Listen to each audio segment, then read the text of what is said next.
සම්මා සම්බුදු සරණයි සදහැවතුනි. බුදුපියාණන් වහන්සේ අවබෝධයෙන් සරණ යන ශ්‍රද්ධාවන්තයා ධර්ම මනසිකාරයට පැමිණෙයි.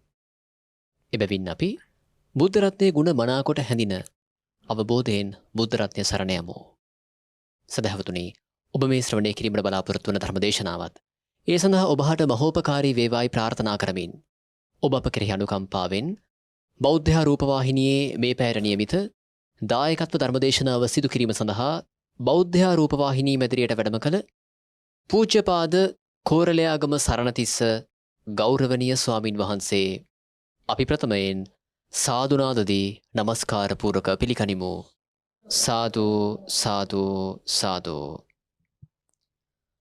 මෙම ධර්මදේශනාව සඳහා සදැහැති දායකත්වය ලබා දෙනවා ඉතාලියේ වැනිසි නගරයේ පදිංචි සුභාෂ් විතානගේ මහතා, නිශාමනී රත්නායක මහත්මිය, තිසන් හංසද පුතණුවන් සහ සසෙන් සිත් නද පුතණුවන්.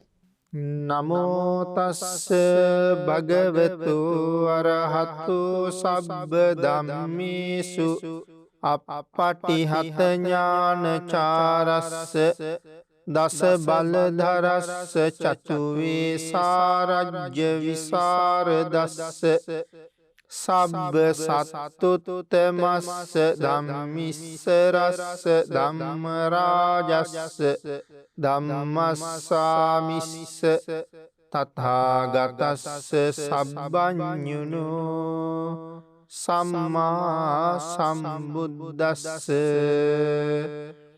නමෝ තස්ස භගවතු අරහතු සබ්බ ධම්මේසු අප්පටිහත ඥානචාරස්ස දස බලධරස්ස චතුවේ සාරජ්‍ය විසරදස්ස සබ්බ සත්තුත්තමස්ස ධම්මිස්සරස්ස ධම්මරාජස්ස ධම්මස්සාමිස්ස තථාගතස්ස සබ්බඤුනෝ සම්මා සම්බුද්දස්ස.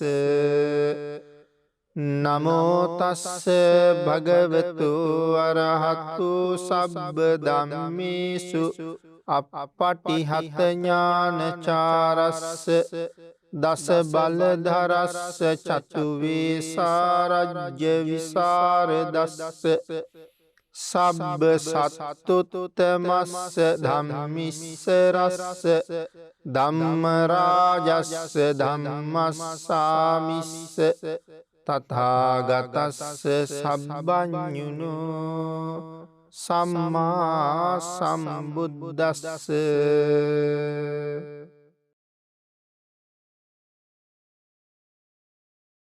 සද්ධර්ම ශ්‍රාවක කාරුණික ගුණගරුක බෞද්ධ පින්නතුනි, බොහෝම ශ්‍රද්ධාවෙන් යුක්තව මේ සූදානම් වෙන්නේ ලෞතුරා බුදුරජාණන් වහන්සේ විසින් අවබෝධ කරගෙන දේශනා කොට වදාළ පරම ගම්බීර වූ ශ්‍රී සද්ධර්ම රත්නයෙන් අබමල් රේණුවකටත් වඩා අඩු බොහෝම පුංචි කොටසක් දේශනා කරවගෙන ධර්ම ගෞරවය පෙරදරි කරගෙන දේශනාගත ධර්මයේ ශ්‍රවණය කරන්නත්,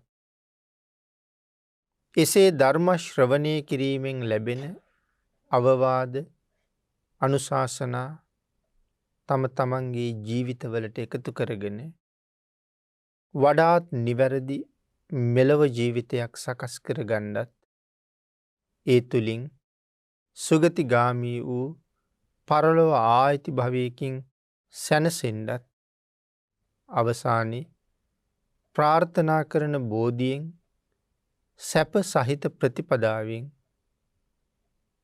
අමා මහ නිවනින් සැනසීම ලබා ගැනීමේ පරමාර්ථයත් ඇතුවයි ධර්ම ශ්‍රවණය කරන්න සූදානම් වෙන්නේ. පින්නතනි, අපි මේ දවස්වල මේ දේශනා මාලාව තුළින් සාකච්ඡා කරමින් හිටියේ අචින්තෙය්‍ය කියන සූත්‍ර දේශනාව. බුදුරජාණන් වහන්සේගේ ඒ අනන්ත ගුණය අනන්තයි කියලා කියන්නේ කොහොමද කියන කාරණාව තමයි එයින් සාකච්ඡා කරන්නේ. ධර්මදේශනා 7ක් ඒ සම්බන්ධයෙන් මේ වෙනකොට දේශනා කරලා නිමා කළා. අචින්තේය සූත්‍රයට සම්බන්ධ 8 වෙනි ධර්මදේශනාව තමයි මේ සිදු කරන්න සූදානම් වෙන්නේ. පින්නතුනි පහුගිය ධර්මදේශනාව අපි නිමා කරන්න යෙදුණා මේ සම්මාදිට්ඨික බව අපිට කොයිතරම් යහපතක්ද? සම්මාදිට්ඨික ජීවිතයක් කොයිතරම් උතුම්ද? සම්මාදිට්ඨික ජීවිත ලබන්න සංසාරේ අපි මොනවා කළ යුතුද? අන්‍ය තීර්ථකයින් වෙනත් ආගමිකයන් මහත් වූ ධන සම්පත් ලැබුවේ මොන හේතු නිසාද? ආදි වශයෙන් කරුණු රැසක් පහුගිය දේශනාවෙන් අපි සාකච්ඡා කළා. අපි අද එතන ඉඳලා ධර්ම දේශනාව ඉදිරියට සාකච්ඡා කරමු. පින්නතුනේ ලෞතුරා බුදුරජාණන් වහන්සේ ළඟ අපි කරන හැම පූජාවක්ම අපේ ශ්‍රද්ධාවේ ප්‍රමාණයෙන් මහත්ඵල කරගන්න අපිට පුළුවන්. භාග්‍යතුන් වහන්සේගේ අනන්ත ගුණය තුල අපේ පූජාව මහත්ඵල වෙනවා. අපේ ශ්‍රද්ධාව ඒකට හුඟක් උපකාර වෙනවා. එතකොට ආනිසංසය ඊටාම ඉහළයි. ජීවිතයක විඳිනවා නම් සැපයක්. ඇහෙන් යමක් දැකලා සතුටක් උපදවන්න පුළුවන්. කනෙන් යමක් අහලා සතුටක් උපදවන්නත් පුළුවන්. හිතින් යමක් හිතලා අපිට සතුටු වෙන්නත් පුළුවන්. ඒ වගේ මේ සලායතනයන් තුලින්ම ගන්න අරමුණු සුඛ සහගත නම් ඒ භාග්‍යතුන් වහන්සේගේ ශාසනය නිසා අපි කරගත්ත කුසල කර්මවල විපාක. නමුත් ජීවිතේට දුකක් විඳින්න වෙන හැම මොහොතක්ම අපිට එහෙම දුකකට උරුමකම් කියන්න වෙන්නේ ආර්යයන් වහන්සේලාට අකීකරු වෙච්ච නිසා. මේ ගෙවන ජීවිතවල අපි දුක සැප දෙකම මිශ්‍රව ගත කරනවා. වැඩිපුර තියෙන්නේ දුක දැනෙන වෙලාවල්. හේතුව තමයි ආර්යයන්ට අකීකරු වීම. යම් කෙනෙක් ප්‍රාණඝාතයේ යෙදෙනවනම් ඒ බුදුරජාණන් වහන්සේට අකීකරු වෙච්ච නිසා. ඒ බුදුරජාණන් වහන්සේ අපිට එපා කියලා දේශනා කළා. සිල්පද 5ම ගැන කතා කළොත් එහෙමයි. වේරමණී කියලා කිව්වේ වැළකෙන්න කියලායි කිව්වේ. නමුත් භාග්‍යතුන් වහන්සේ සියලු කරුණු කාරණා දැනගෙන විපාකයක් දැනගෙන අපිට දේශනා කළා මේ වැඩේ කරන්න එපා කියලා. ඉතින් එපා කියලා තියෙනකොට අපි නැවත නැවතත් ඒ කාර්යම කරනවා නම් අකීකරු බවනේ තියෙන්නේ. අම්මා තාත්තා යම් දෙයක් එපා කියද්දි දරුවෝ ඒකම කරනවා නම් මව්පියන්ට අකීකරු වීම. ගුරුවරයා යම් දෙයක් එපා කියද්දි ඒකම කරනවා නම් ගුරුවරයාට අකීකරු වීම. භාග්‍යතුන් වහන්සේ යම් දෙයක් එපා කියලා තියෙනකොට ඒකම කරනවා නම් භාග්‍යතුන් වහන්සේට අකීකරු වීම. එතකොට ඒකේ විපාකය අනිවාර්යෙන් දුක් සහගතයි. සිල්පද 5ම අපි උල්ලංඝනය කළත් විපාකය දුක් සහගතයි. එතකොට එහෙම දුක් සහගත විපාකයක් අපිට විඳින්න සිද්ධ වුණේ භාග්‍යතුන් වහන්සේට අකීකරු වෙච්ච නිසා. ආන් ඒකයි සඳහන් කළේ මේ සලායතනයන්ගෙන් යම් සැපයක් විඳිනවා නම් ඒ භාග්‍යතුන් වහන්සේ නිසාම තමයි. මේ ජීවිතේ යම් දුකක් විඳිනවා නම් ඒ භාග්‍යතුන් වහන්සේට ආර්යයන් වහන්සේලාට අකීකරු වීමේ ප්‍රතිඵලයක්මයි. දුකක් විඳින හැම මොහොතකම දුකක් දැනෙන හැම මොහොතකම සසර මා විසින් ආර්යයන්ට අකීකරු වීමේ ඵලයක්මයි මේ භුක්ති විඳින්න කියලා හිතලා ඒ අකීකරු වීම මේ තරම් වේදනා සහගත නම් නැවත නැවත අකීකරු නොවෙන්න තමයි අපි තීරණය කරන්න. ආර්යයන්ට අකීකරු බව. මහන්න වේ මයං බන්ති නිමුග්ගා දීග සම්භවි. අපපතිස්සා අපපතිට්ඨා සංසරාම චිරන්තහි. එම සඳහන් කළේ මහා නාගරජ්ජුරු. මහන්න වේ මයම් බන්ති. මහා අන්න වේ මහන්න වේ කියල කිව එකයි. මේ මහා භවසාගරයේ. නිමුග්ගා දීග සම්භවී. අති දීර්ඝ කාලයක් අපි ගිලිල හිටිය. මහා භවසාගරයේ දීර්ඝ කාලයක් අපි ගිලිල හිටිය. නිමුග්ගා දීග සම්භවී. අපපතිස්සා අපපතිට්ඨා සංසරාම චිරන්තහි. මේ තරම් කාලයක් මේ සංසාරි සැරිසැරුවා.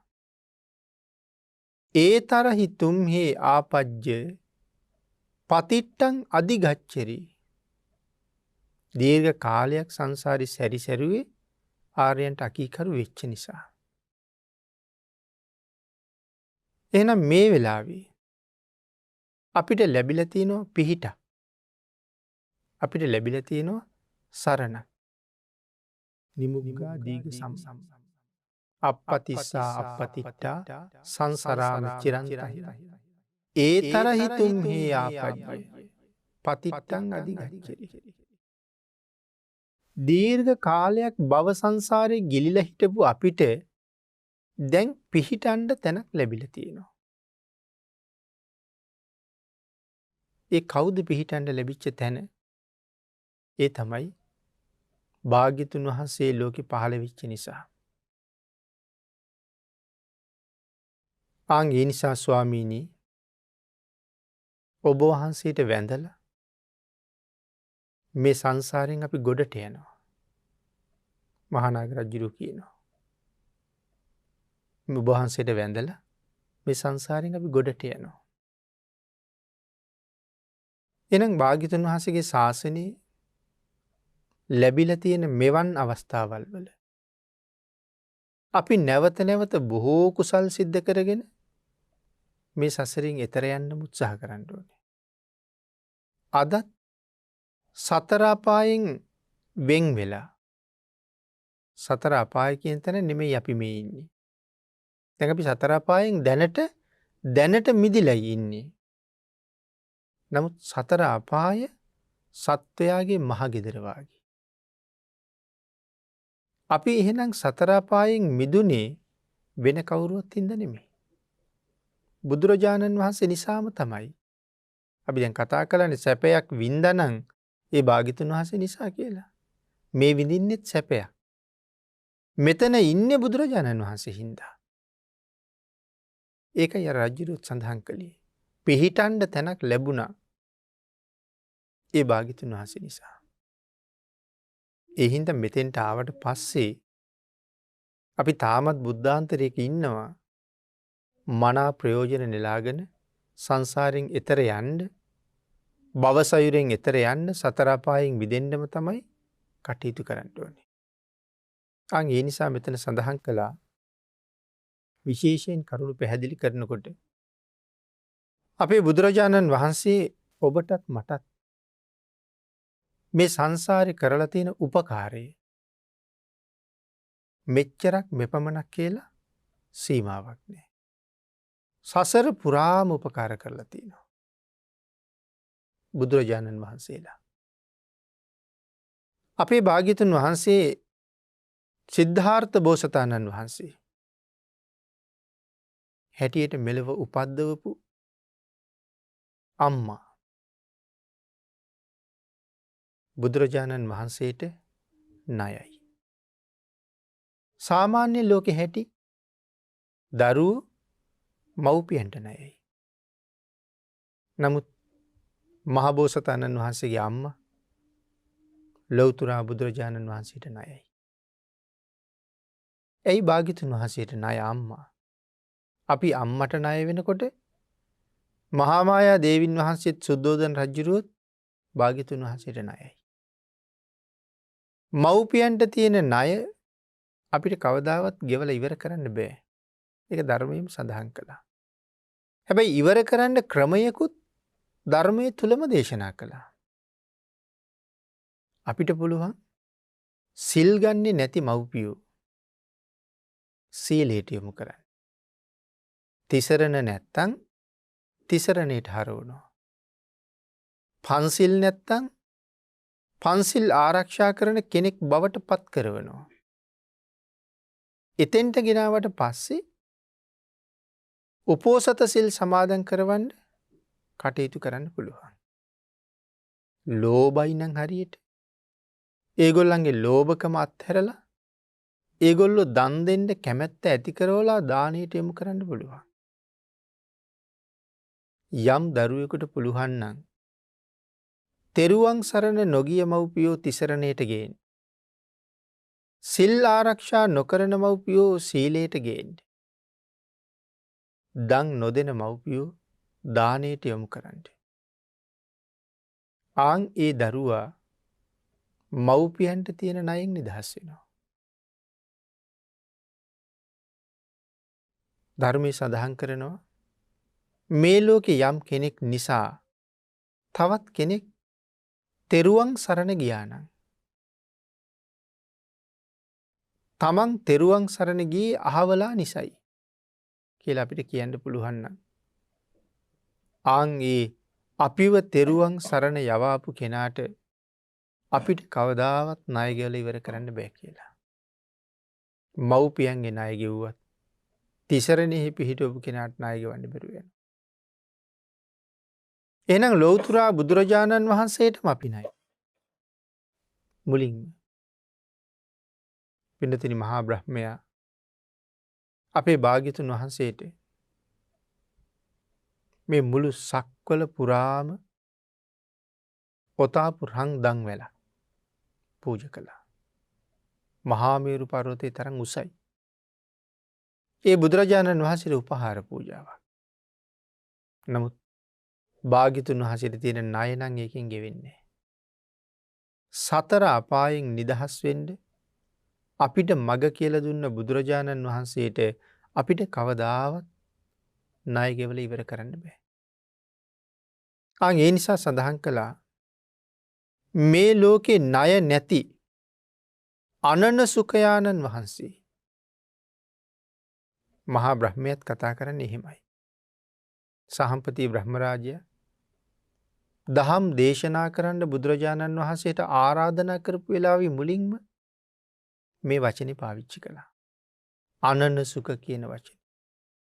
එහෙමන පින්නතිනි මේ ලෝකේ ණය නැති කෙනෙක් ඉන්නවනම් ඒ භාග්‍යතුන් වහන්සේ. කිසි කෙනෙකුට ණය නැහැ. නමුත් අපි රහත් වුණා භාග්‍යතුන් වහන්සේට ණයයි. ඇයි අපිට එතෙන්ට යන්න පුළුවන් වුණේ බුදුරජාණන් වහන්සේ නිසානේ.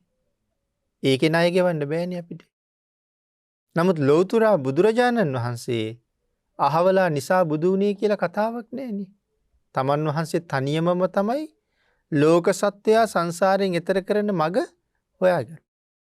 එහෙනම් ලෝකේ ණය නැති උත්තමයෙක් ඉන්නවනම් ඒ භාග්‍යතුන් වහන්සේ.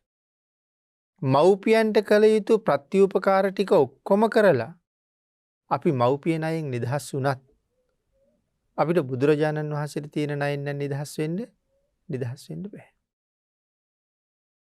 සහම්පති මහා බ්‍රහ්මරාජයා සඳහන් කරනවා උට්ටේහි වීර විජිත සංඝා සත්තවාහ අනන විචරලෝකී. ඕන් අර අපි සඳහන් කරපු අනන කියන වචනේ එතන තියෙනවා. සත්තවාහ අනන විචරලෝකී. සංග්‍රාමයන් දිනු මහා වීරයන් වහන්සේ. සාර්ථවාහකයන් වහන්සේ. අන්‍ය සත්වයන්ට මඟ පෙන්වන නිසා සාර්ථවාහක කියලා කියනවා. ඒ කියන්නේ රියදුරාටනේ සාරථී කියලා කියන්නේ. පුරිස ධම්ම සාරථී කියලාත් අපි කියනවා. පුරුෂයන් দমনය කරන්න පුදුමාකාර හැකියාවක් තියෙනවා. ණය නැති ආනන් වහන්සේ. ලෝකෙහි හැසිරෙන සේක්වා. අනන්න විචර ලෝකෙහි හැසිරෙන සේක්වා. දෙසස්සු භගවා ධම්මං අඥ්ඥාතාරූ භවිස්සති. ඔබ වහන්සේ අවබෝධ කරගත්ත ධර්මය ලෝක සත්වයාට දේශනා කරන සේක්වා. ඒ ධර්මය අවබෝධ කරන්න ප්‍රඥාව ඇති අය මේ ලෝකෙ ඉන්නවා ස්වාමීනි. භාග්‍යතුන් වහන්සේත් ඒ වෙලාවේ පිළිතුරක් ලබල දුන්න. මම ධර්ම දේශනා කරන්න තීරණය කළා. මොකද පින්නතුනි ඕක ලෞතුරා බුදුරජාණන් වහන්සේලා හැම කෙනෙකුටම ඇතිවෙන මැලි බවක්. කාටද අවබෝධ කරගත්ත ධර්මය දේශනා කරන්න කියලා හිතන වෙලාවේ මේ මැලි බව ඇතිවෙනවා කියලා ධර්මයම සඳහන් කරනවා. ඒකට හේතුව තමයි රාගයෙන් රත්තිච්ච, ද්වේෂයෙන් මත්තිච්ච, මෝහයෙන් මුලාවෙච්ච, දහමක් නොදන්න මේ මිනිස්සුන්ට මේ ගැඹුරු ධර්මයේ දේශනා කළාට තේරෙනවද කියලා හිතනවා. ඒක ෂණයක් විතර ඇති වෙන සිතුවිල්ලක්. දීර්ඝ කාලයක් ඇති වෙන එකක් නෙමෙයි.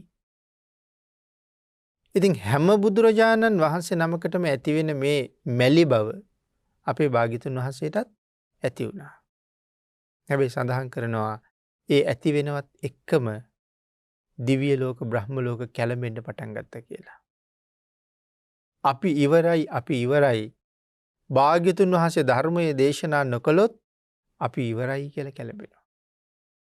එහෙම කැළඹෙන අතරතුර තමයි සහම්පති මහා බ්‍රහ්මරාජයා වහාම පිටත් වෙන්න ආරාධනාවක් කරන්න ඕනේ. මේ ගැඹුරු ධර්මයේ තේරුම් ගන්න පුළුවන් අය ඉන්නවා කියලා. ඒ නිසායි භාග්‍යතුන් වහන්සේ ළඟට එන්නේ. නමුත් ඒ වෙනකොට භාග්‍යතුන් වහන්සේ ධම් දේශනා කරන්න තීරණය කරලා ඉවරයි. ඒ නිසා සඳහන් කරනවා මහා බ්‍රහ්මය අමාදොර ඇරියා. සදහැ ඇත්තු සදහැ මුදත්වා. නිවන් දොර ඇරලා තියෙන්නේ. ශ්‍රද්ධාව තියෙන අය මගේ ධර්මය තුල හැසිරෙන්න කියලා. පින්නතුනි අපේ නිවන වෙනුවෙන් බුදුරජාණන් වහන්සේ වෙහෙසුන තරම් අපි කවදාවත් වෙහෙසෙන්නේ නැහැ. අපේ නිවන වෙනුවෙන් වැඩියෙන්ම වෙහෙසිලා තියෙන්නේ බුදුරජාණන් වහන්සේ. එනම් මේ සත්වයා පිළිබඳව තියෙන අනුකම්පාව කියලා සඳහන් කරාම වචනයෙන් ඒ අනුකම්පාව මොනතරම් අනුකම්පාවක්ද කියන එක මේ ලෝකේ කාටවත් තේරෙන්නේ නැහැ. දීපංකර සම්මා සම්බුදුරජාණන් වහන්සේ ළඟ සුමේද තාපසතුමා නියත විවරණ ලබනකොට ගාථාවක් දේශනා කළා නම් දීපංකර බුදුරජාණන් වහන්සේ ඒ ගාථාවේ 3 වෙනි පදය දේශනා කරන්න කලින් රහත් වෙන්න සුමේද තාපසතුමාට පුළුවන්. ඒ කියන්නේ මොනතරම් ඉක්මනට සසරින් මිදෙන්න පුළුවන්කම තිබුණද? ගාථාවක 3 වෙනි පදයේ දේශනා කරන්න කලින් ඒ ශාසනයේ මහා රහතන් වහන්සේ නමක් වෙන්න පුළුවන්. ඒ කියන්නේ නිවන තමන්ගේ අතේමයි තියෙන්නේ. එවන් මොහොතක ඒ නිවන අත්හැරලා තවත් මහා කල්ප අසංඛ්‍ය 4.1 සංසාරයට ආවේ බුද්ධත්වයේ ලබන්න තියෙන තණ්හාව හින්දාද? එහෙම එකක් නිසා නෙමෙයි. ලෝක සත්‍යය සංසාරෙන් එතර කරවන්න හිතේ ඇතිවෙච්ච කරුණාධ්‍යාසය නිසා. ලෞතුරා බුද්ධත්වයේ ලබනවා කියන එක මහා වීර පුරුෂයන්ට විතරයි කරන්න පුළුවන්.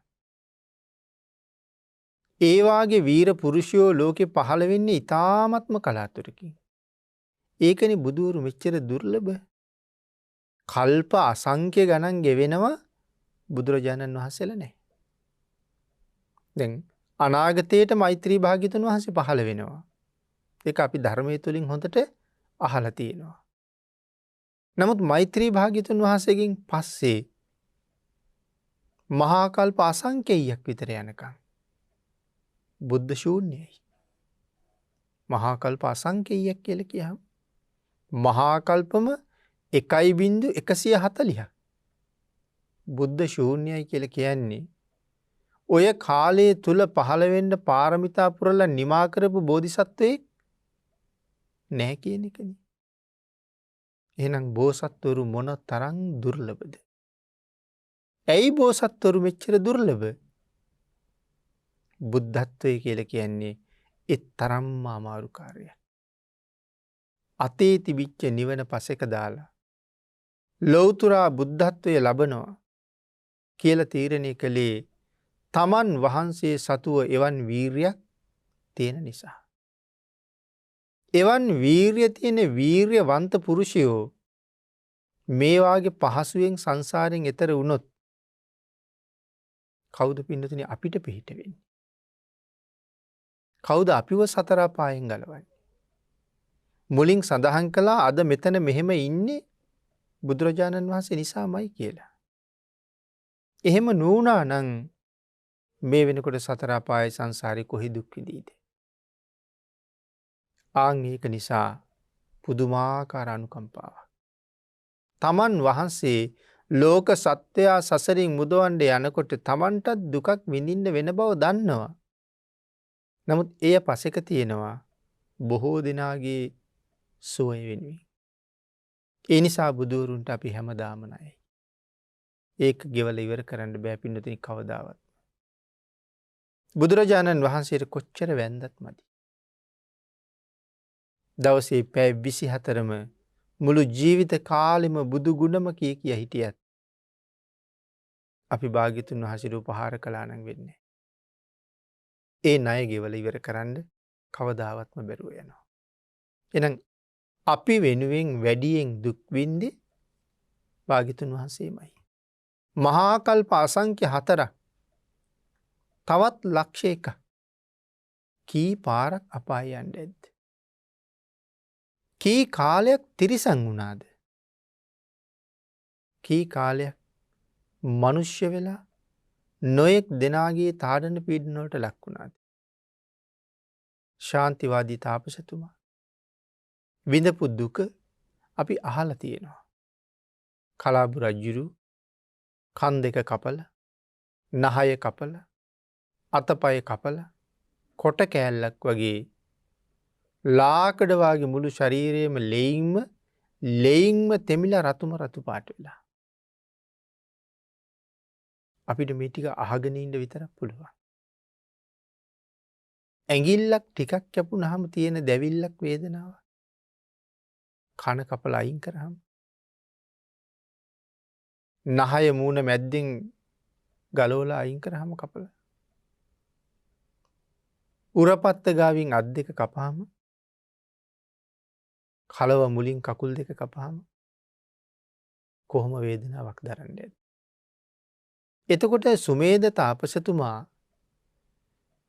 එදා දීපංකර භාග්‍යතුන් වහන්සේ ළඟ රහත් වෙන්නේ නැතුව ලෞතුරා බුද්ධත්වයේ වෙනුවෙන් සසරට බහිනකොට සුමේද තාපසතුමා මේ බව දැනගෙන ඉන්නේ නැතුව සුමේද තාපසතුමා කියලා කියන්නේ අහසින් යන අභිඥාලාභී තවුසේ. කොයි කාලයක් මට අපාය යන්න වෙනවද අද නිවන අත්හැරියොත් කියලා දන්නවා.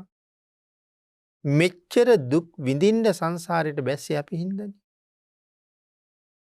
ඒකයි අපිට භාග්‍යතුන් වහන්සේ තරම් අනුකම්පා කරපු කෙනෙක් තව නැහැ කියලා සඳහන් කරන්නේ. එහෙනම් මේ මහා කරුණාව ලෞතුරා බුද්ධත්වයේ ලැබුවට පස්සේ නිමක් නැහැ. එහෙනම් මේ මහා කරුණාවේ පුදුමාකාර අනන්ත බවක් තියෙනවා මේ ලෝකේ කාටවත් එහෙම කරුණාවක් පහළ වෙන්නේ නැහැ. එහෙම දයාවක් පහළ වෙන්නේ නැහැ. පින්නතුනි අපි සඳහන් කළා එහෙම වීර්යවන්ත පුරුෂයෝ ලෝකේ අඩුයි කියලා.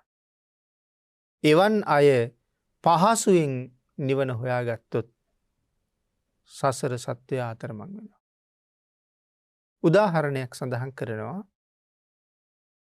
ගමකට ගිනි අරගෙන ලැබු ගින්නක්. දැන් ගම දිහාවට ගින්න වේගෙන් එනවා. ගමේ ඉන්න මිනිස්සු ගෙවල් ඇතුලේ තියෙන රන් රිදී බඩු මුට්ටු ගැන හොයන්නේ නැහැ. දරු මල්ලු ටික අරගෙන පැනලා දුවනවා. ජීවිතේ බේරගන්න. එහෙම දුවගෙන යනකොට ගඟ කට ගාවට පිරිලා ගලනවා. දැන් ගඟට පැන්නත් මැරෙනවා. මෙගොඩ හිටගෙන හිටියත් පිච්චිලා මැරෙනවා. මොකෙන් දැන් මැරෙන්නයි වෙලා තියෙන්නේ. නමුත් අර දුවගෙන එන අය අතර අර ගඟට පැනලා පීනන්න පුළුවන් අය ඉන්නවා. නමුත් හැමෝටම පීනන්න බෑ. පීනන්න පුළුවන් අය ගඟට පැනලා එතර වෙනවා. නමුත් මෙතෙන්ට දුවගෙන එනවා පුදුමාකාර අනුකම්පාවක් තියෙන වීර්යවන්ත පුද්ගලයෙක්. මෙගොඩ අතරමං වෙලා ඉන්න මිනිස්සුන්ගේ විලාපය අහලා කරුණාව දයාව හිතේ ඉපදිලා ඔහු තීරණය කරනවා මමත් මැරෙනවනම් මේ ඈත් එක්කම මැරෙනවා. යනවනම් මේ ඈත් අරගෙනම යනවා. දාලා යන්නේ නැහැ. ඒ නිසා පහුරු බැඳලා පුළුවන් නම් මේ මිනිස්සු පටවගෙන යනවා. ආන් ඒ වාගේ තමයි ලෞතුරා බුදු වෙන බෝධිසත්වයෝ. තනියම සසරින් එතර යන්න පහසුවෙන් පුළුවන්. නමුත් සංසාරයේ අහිංසකයෝ ටික දාලා යන්නේ ආරම්මයි යන්නේ. ඒ නිසා තමයි දීපංකර පාදමූලි නිවන අත්හැරියේ. එතකොට හිතන්නකෝ අපි වෙනුවෙන් මොන දුකක් ඉවසන්න තීරණය කළාද? ඒකයි සඳහන් කළේ අපේ නිවන වෙනුවෙන් අපිට වඩා මහන්සි වුණේ බුදුරජාණන් වහන්සේමයි කියලා. ලෞතුරා බුද්ධත්වයේ ලැබුවට පස්සේ සැතපුණ දවසක් තිබුණද? ඊටාම කලාතුරකින් දවසක තමයි සැතපුණ බව සඳහන් කරන්නේ. බොහෝ වෙලාවට දවසකට සැතපීලා තියෙන්නේ පැයකුත් විනාඩි 20ක් විතරයි. දවසකට සැතපෙන්නේ. ඒ හැමදාම නෙමෙයි. ඒත් කලාතුරකින් දවසක. ඒ ලෝක සත්‍යය වෙනුවෙන්මයි. අපේ නිවන වෙනුවෙන් එච්චර කැපකිරීම කරපු අපේ භාග්‍යතුන් වහන්සේ තාමත් එහෙම කටයුතු කරනකොට අපි අපෙන් අහන්න ඕන ප්‍රශ්නකුත් තියෙනවා. මොන සැනසීමක් තියෙන නිසාද? මොන රැකවරණේ තියෙන නිසාද තාමත් සංසාරයට බැඳිලා පැය 7-8 10ක් ගුලි වෙලා අපි නිදාගන්නේ කියලා. ඒතර අපේ නිවන වෙනුවෙන් අපි කිසිම වැඩක් කරන්නේ නැහැ. ඒ නැගිට වෙලාවටත් අපි අපේ ලෞකික කටයුතු වලට නිදහස් වුණා මිසක් තුනුරුවන් වදින්න, බුද්ධ පූජාවල් කරන්න, සිල් ගන්න අපිට තියෙන කාලේ හුඟක් අඩුයි. බණක් අහන්න නමුත්, පොයකට සිල් ගන්න නමුත්, තවත් කෙනෙකුට තවත් කෙනෙක් කතා කළොත් බොහෝ දෙනාගෙන් හම්බෙන උත්තරේ වෙලාවක් තිබ්බොත් එන්නම් කියලා. එහෙම නැත්තම් බලන්නම් කියලා. සමහරලාට මැරෙනකම් එයාට ඒක බලන්න වෙන්නේ.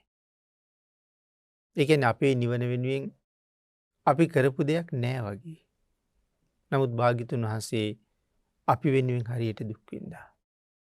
සංසාරේ හුඟක් පින් කරපු ප්‍රඥාවන්ත අය බුද්ධ ශාසනයෙන් ඕනතරම් ප්‍රයෝජන ගන්නවා. අසංඛ්‍ය 24කට වඩා සත්ත්ව සමුදායක් එක සම්බුද්ධ ශාසනයකින් සසරින් එතර කරනවා. එහෙනම් මේ බුද්ධ ශාසනයෙන් ප්‍රයෝජන ගන්නම සසර පින් කරගෙන යන අයත් ඉන්නවා. අහිංසකයොත් ඕන තරම් ඉන්නවා. අනුකම්පා කරන්න ඕන.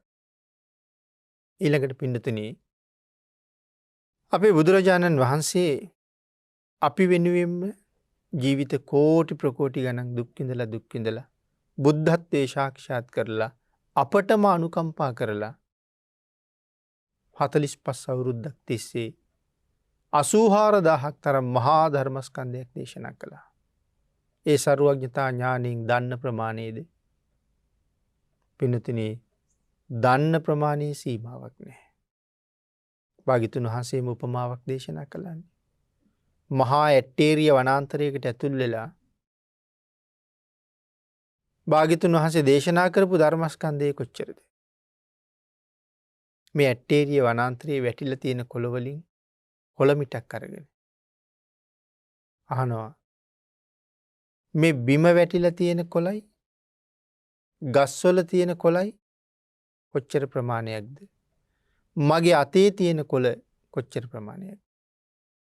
වැටෙන්ඩ තියෙන කොළයි වැටිලා තියෙන කොළයි ගැන කල්පනා කරහම අති විශාල ප්‍රමාණයක්. නමුත් අතේ තියෙන ප්‍රමාණය ශ්‍රී හස්තේ තියෙන ප්‍රමාණය ඉතාමත්ම සුළු ප්‍රමාණයක්. මහණෙනි මා අවබෝධ කළ ධර්මය. මේ වැටිලා තියෙන කොළ ප්‍රමාණයත් වැටෙන්ඩ තියෙන කොළ ප්‍රමාණයත් ඊටත් වඩා වැඩි. නමුත් ඔබට දේශනා කළ ප්‍රමාණය දේශනා කළ ධර්මස්කන්ධ ප්‍රමාණය මේ මිටේ තියෙන කොළ ප්‍රමාණයටත් අඩුයි. අවබෝධ කළ ප්‍රමාණය වැඩි දේශනා කළේ බොහොම ටිකයි. ඒ දේශනා කරපු ටික ඇතුලේ මේ ලෝකේ ඉන්න අපි ඔක්කොටම දෙවියන්ට බඹුන්ට මරුන්ට මිනිසුන්ට මේ සියලුම දෙනාට නිවන් දකින්න අවශ්‍ය කොටස දේශනා කරලා තියෙන්නේ. එහෙම දේශනා කළා කියලා කියහම කෙනෙක් නිවන් දැකපු විදිහටම අනික් කෙනාටත් නිවන් දකින්න පුළුවන්ද? එහෙම නිවන් දකින්නේ නැහැ. අන්න ඒක නිසා තමයි ධර්ම රත්නයේ අයිතිය වෙන කාටවත් දුන්නෙත් නැත්තේ. මේ ලෝකේ ජීවත් වෙන හැම සත්වයෙක්ම එකම විදිහට නිවන් දකින්නේ නැහැ. භික්ෂුන් වහන්සේලාට දේශනා කළා මහණෙනි භාග්‍යතුන් වහන්සේගේ ධර්මයම ලෝකයට දේශනා කරන්න. භාග්‍යතුන් වහන්සේගේ ධර්මයේ දේශනා කරන්න. තමන්ට වැටහෙන දෙයක් ලෝකයට කියන්න යන්න එපා. ඒ නිසා මේ ධර්ම රත්නයේ අයිතිය යටත් පිරිසෙන් ධර්ම සේනාධිපති සරියුත් මහරහතන් වහන්සේටවත් දුන්නේ නැහැ. ධර්ම රත්නයේ අයිතිය තියෙන්නේ භාග්‍යතුන් වහන්සේ යටතෙම තමයි. ඒත් අපිට තියෙන අනුකම්පාව හින්දම තමයි. මහණෙනි තමන්ගේ භාවනා අත්දැකීම කවදාවත් ශ්‍රාවකයට කියන්න යන්න එපා කිව්වා. ඒ භාවනා අත්දැකීම කියලා කිව්වේ තමන්ට අවබෝධ වුණා නම් යම් ධර්මයක් ඒ ධර්මයේ ශ්‍රාවකයන්ට කියන්න යන්න එපා කිව්වා. බුදුරජාණන් වහන්සේ අවබෝධ කරගෙන යම් ධර්මයක් දේශනා කළා නම් බුදුරජාණන් වහන්සේ දේශනා කරපු විදිහට ශ්‍රාවකයන්ට කියන්න කිව්වා. තමන් අවබෝධ කරගත්ත දේ කියන්න යන්න එපා. මට වැටහෙන්නේ මෙහෙමයි. මං හිතන්නේ මෙහෙමයි. කියලා තමන්ට හිතෙන දේ කියන්න එපා කියලා ඊයේ දේශනා කරන්නේ. භාග්‍යතුන් වහන්සේ දේශනා කරලා තියෙන්නේ මෙහෙමයි කියලා බුද්ධ වචනය දේශනා කරන්න කියලා කිව්වා. හේතුව තමයි මේ ලෝකේ කොයි තරම් මනුස්ස ජනගහනයක් සත්ව සංහතියක් ඉන්නවද? මිනිස්සු විතරක් නෙමෙයි සියලුම සත්. මේ හැම සතෙක්ම නිවන් දකින්න විදිහ බුදුරජාණන් වහන්සේ දැකලායි තියෙන්නේ. අපට අර දේශනා කරපු ධර්මස්කන්ධ ප්‍රමාණය අපි වර්තමානයේ කියන 84000ක් ධර්මස්කන්ධය කියලා. මේ 84000ක් ධර්මස්කන්ධය තුල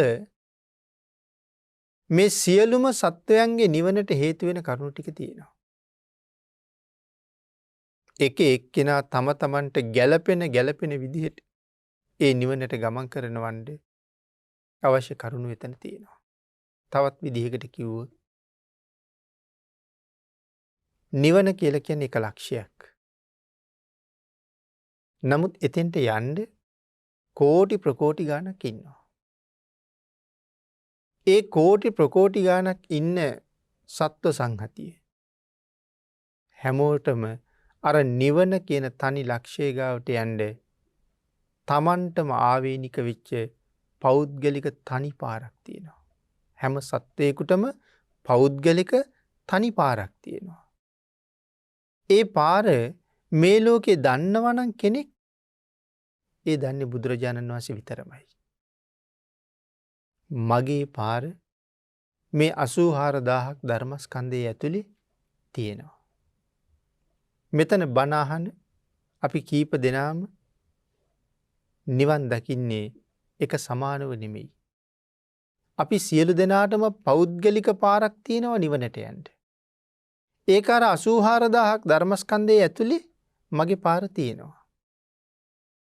නමුත් අද අපි බොහොම ප්‍රඥා ගෝචරව ශ්‍රද්ධා සම්පන්නව නිවැරදිව බණ අහලා මේක තුලින් මට ගැළපෙන එක තෝරන්න ඕනේ.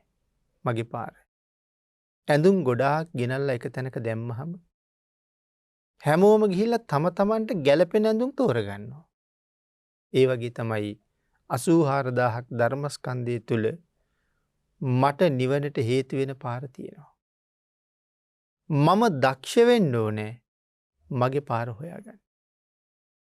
ඒ හින්දා 84000ක් ධර්මස්කන්ධය දේශනා කරනකොට සියලුම සත්වයන්ගේ නිවනට අවශ්‍ය මඟ ඒ ධර්මස්කන්ධය ඇතුලේ භාග්‍යතුන් වහන්සේ දේශනා කරලා තියෙනවා. අන්න ඒක හොයාගන්න නිසා තමයි බණ අහන්න කිවි ආකාර පහක් යටතේ. සුතා හොඳට අහන්න කිව්ව සෝතානුදත සූත්‍රය. දතා අහන ධර්මය ධාරණය කරගන්න ඕනේ. මතක තියාගන්න ඕනේ. වචසා ಪರಿචිතා වචනයක් ගානේ අහන්න ඕනේ. අපි නිවන පරක්කු වෙයි කියලා හිතන්නකෝ. අපේ පින්තුන් කල්පනා කරන්න අපි ධර්ම දේශනාවක් අහන්න වාඩි වුණාම ඒ දේශනාව ඇතුලේ අපි කියමු වචන 5000ක් තිබ්බා කියලා. ඒ වචන 5000ම මම සිහියෙන් ඇහුවද කියන ප්‍රශ්නයක් අපි අපෙන් ඇහුවොත් අඩුතරමේ වචන 1000ක්වත් සිහියෙන් ඇහුවත් දන්නේ නැහැ. නමුත් මෙතන සඳහන් කරන්නේ වචසා ಪರಿචිතා.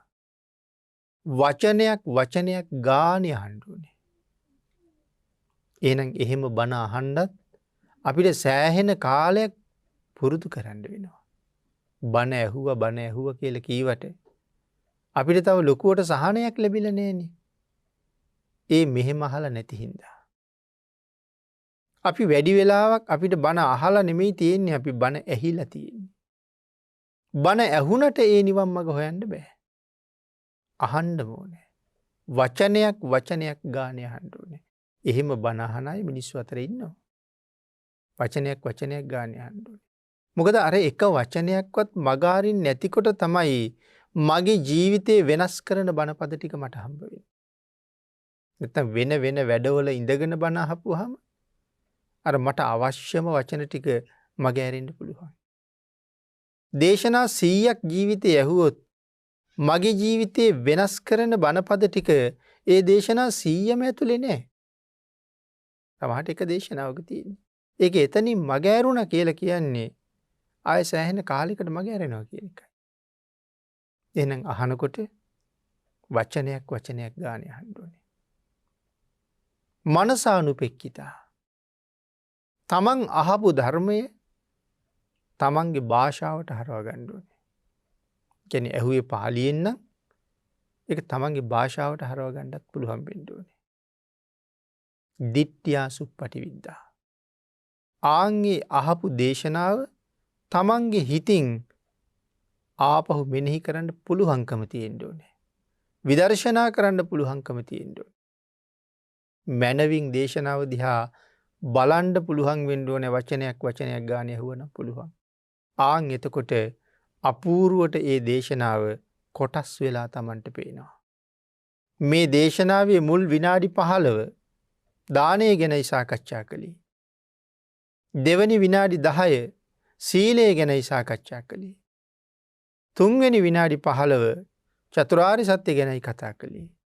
අවසාන විනාඩි 15 පටිච්ච සමුප්පාදේ සාකච්ඡා කළේ. ආන් දේශනාව මනමින් Tamanට අවබෝධ වෙලා වැටහිලා තියෙනවා. දිට්ඨියා සුප්පටිවිද්දා. ඒ දේශනාව දිහා මනා නුවණකින් බලන්න පුළුවන් වෙන්න ඕනේ කියලා කිව්ව එකයි. එතකොට තමයි අපි ධර්ම අවබෝධයෙන් පිරෙන්න පටන් ගන්න. එතකොට තමයි අපේ సంతානය ධර්මයේ රැස්ුණ ගබඩාවක් වගේ වෙන්නේ. එදාට පින්නතුනි කවුරුවත් මැරෙන්න බය නැති කෙනෙක්. හරි සතුටින් ඉන්න කෙනෙක්. වසංගත එනවා කියලා කීවත්, සුලිසුලන් එනවා කියලා කීවත් මේ කිසි දෙයකට බය නැහැ. මොකද අපි ධර්මයේ තුල ශක්තිමත්. සීලය තුල ශක්තිමත්. දැන් මෙහෙම බණ අහන කෙනාට කවදාවත් සීලේ මග අරින්න බෑ. අපමණ සතුටක් එන්නේ ඒ සිල්පද ටික ආරක්ෂා කරගන්නමයි. මොනම හේතුවකින්වත් බිඳගන්නේ බිඳුනොත් හරියට මව්පියෙක් නැසුණා වගේ. ඒ මෙච්චර ශ්‍රද්ධාවෙන් රැකගෙන ආපු සිල්පදයක් ටිකක් හරි හානි වෙච්චාම ඒකට සීලයට කැමැත්ත තියෙන්න ඕනේ. සමහරවිට අපි පරිහරණය කරන වාහනයකට අපි ලොකු බැඳීමක් තියෙනවා. පාර දෙපැත්තේ තියෙන කොළයක් අත්තක් නමුත් යනකොට ගෑවෙනවනම් අපි ඒකටත් අකමැතියි. ඒකට ඒ තරම්ම බැඳීමක් තියෙන නිසා. නමුත් පින්නතුනි ඒ තරම්ම බැඳීමක් මේ පන්සිල් ආරක්ෂා කරනවා කියලා කීවට සිල්පද කැඩෙනකොටත් එච්චර දුක තියෙනවද? බේරෙන්නම බැරි වුණොත් බොරුවක් කියන එක අපේ සාමාන්‍ය සිරිතක් වෙලා තියෙනවා. හැබැයි අර පාරේ යන්න අපහසුම නම් වාහනේ මග නවත්තලා පයින් යනවා යා යුතු තැනට. ඒකයි මේකයි අතර තියෙන වෙනස. නමුත් සීලයේ රකින්න තැන එහෙම වෙනස් වුණා නම් තමයි වටින්නේ.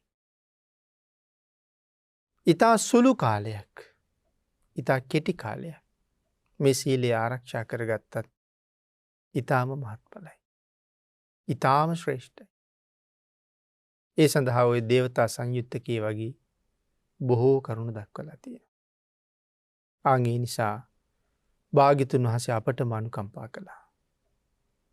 භාග්‍යතුන් වහන්සේ අපි නිසාම අපේ නිවන වෙනුවෙන්ම අනන්ත කැපකිරීමක් කළා.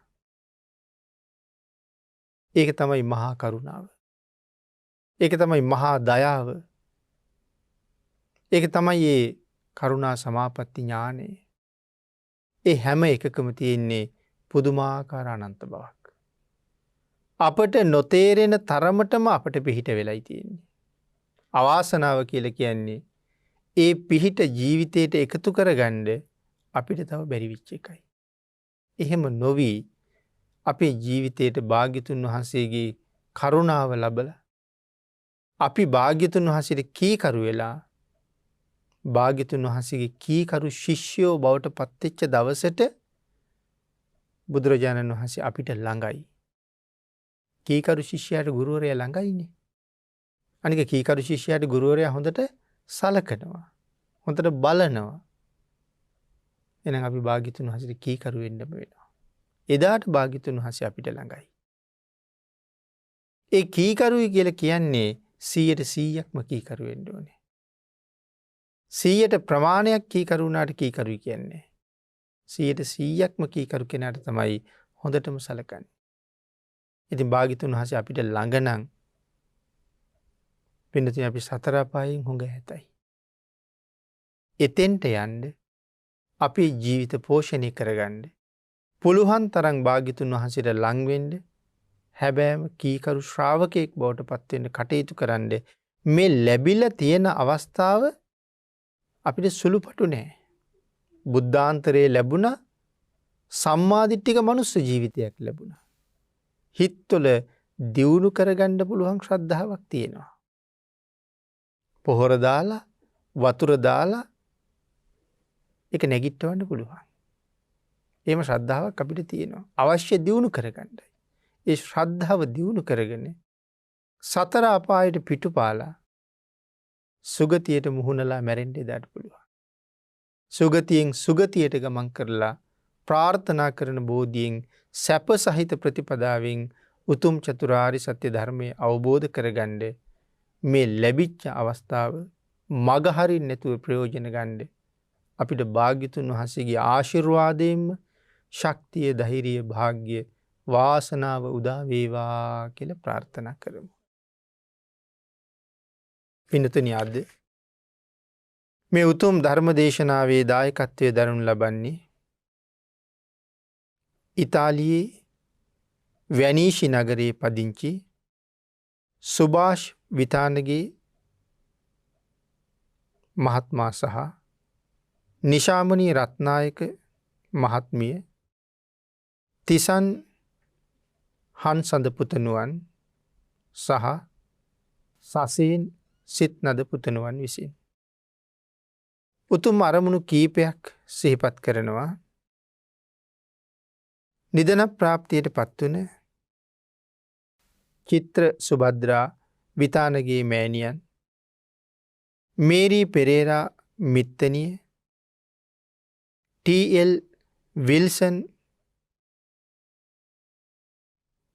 මුත්තනුවන්, රපියල් ඇන්තනී මාමා, චාමරී බණ්ඩාර මිතුරිය යන අයට පින් අනුමෝදන් කිරීමත්.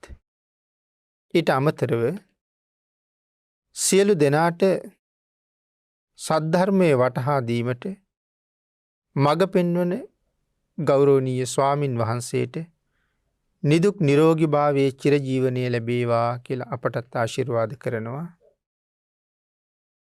තිසන් හා සසෙත් පුතුන් දෙදෙනාට නිදුක් නිරෝගී භාවයේ චිරජීවනය ලබන්නත්, සියලු අධ්‍යාපන කටයුතු ආදිය සාර්ථක කර ගැනීමටත් රත්නත්‍රී ආශිර්වාදය ලැබේවා කියලා ප්‍රාර්ථනා කරනවා. චාමිකා රොෂාන් යුවලගේ රෝගාතුරව සිටින පුතුට ඉක්මන් සුවය ලැබීම සඳහා ගුණදාස පියාණන්, සිරියාවතී මෑණියන්, ධර්මදාස පියාණන් මේ අයට නිරෝගී සුවය ප්‍රාර්ථනා කරන්නත්, පින්කම සාර්ථකව කර ගැනීමට සහාය ලබා දුන් බෞද්ධ මාධ්‍ය ජාලයේ අරුණ මහත්මයා, සෞම්‍යා දියණිය, මිහිරි වත්සලා යන අයටත්, විදේශගතව සිටින චාමර, අමිල හා ප්‍රවීන් යන සියලු දෙනාටම නිරෝගී සුවය රත්නත්‍රී ආශිර්වාදය ලබා ගැනීමටත්, කරන කියන කටයුතු තුනුරුවන්ගේ ආශිර්වාදයෙන් දියුණු පවුණු කර ගන්නත්, අප දෙදෙනාටත් සහෝදර සහෝදරියන්ටත් දෙපාර්ශ්වයේ සියලු දෙනාටමත් ආශිර්වාද කරන අතර මුළු ලෝකයටම ඇති වෙලා තියෙන මේ වසංගත තත්ත්වයේ දුරු වෙලා සියලු දෙනාටම නිරෝගී භාවයේ සුවපත් භාවයේ ලබන්නත් රත්නත්‍රී ආශිර්වාදයත්, මේ මහා කුසල කර්මයේ ආශිර්වාදයත් හේතු වාසනා වේවා කියලා ප්‍රාර්ථනා කරනවා. දායක පින්වත් පිරිස පින් අනුමෝදන් කළ හැම කෙනෙකුටම පින් අනුමෝදන් වේවා. ආශිර්වාද කළ සියලු දෙනාටම රත්නත්‍රී ආශිර්වාදයෙන් නිදුක් නිරෝගී භාවයේ චිරජීවනයේම ලැබේවා. ඊ타ම ඉක්මන් භවයක, ඊ타මත්ම කෙටි කාලයකින් සැප සහිත ප්‍රතිපදාවකින් උතුම් චතුරාර්ය සත්‍ය ධර්මය අවබෝධ කරගන්න මේ පුණ්‍ය ධර්මයන් හේතු වාසනා වේවා කියලා ප්‍රාර්ථනා කරමු.